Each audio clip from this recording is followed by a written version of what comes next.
Who wants to learn how to save some money? I've got some chicken legs and quarters right here, and I'm going to show you how you can save $1 per pound. That's right, half of your money on these chicken legs and quarters. I spent 99 cents a pound on these, $4.92 for this entire package of almost 5 pounds of chicken. And all you have to do is a little bit of knife work and separate these things to save literally half of your money.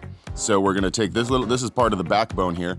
We're gonna just carefully remove this, just move along the bone. There's a little knuckle here where the bones meet right there, and you're just gonna pop that off, save it because it can be used for stock.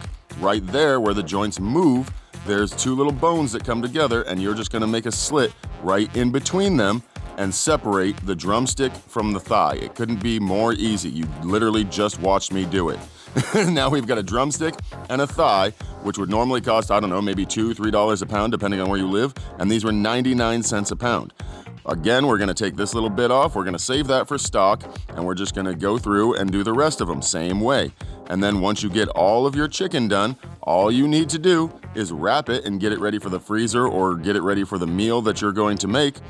Just this easy, guys. I'm telling you, you can literally save half of your money by putting in a little bit of effort. The grocery stores charge you for everything they have to do to the animal.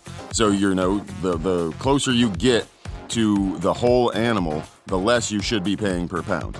Now I've got all of this chicken. I've got 4 thighs, I've got 4 drums, and I've got a bag of shit here that I can put in the freezer for stock for later.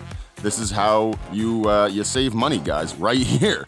You want to save money? This is how you do it. And I know that there's a Karen out there somewhere that's like, oh, he touched everything with chicken fingers, oh my God. So I'm gonna show you the cleanup part here. Yeah, it's true, I do clean my kitchen, I know. Despite what you don't see on camera, I do clean my kitchen, Karen.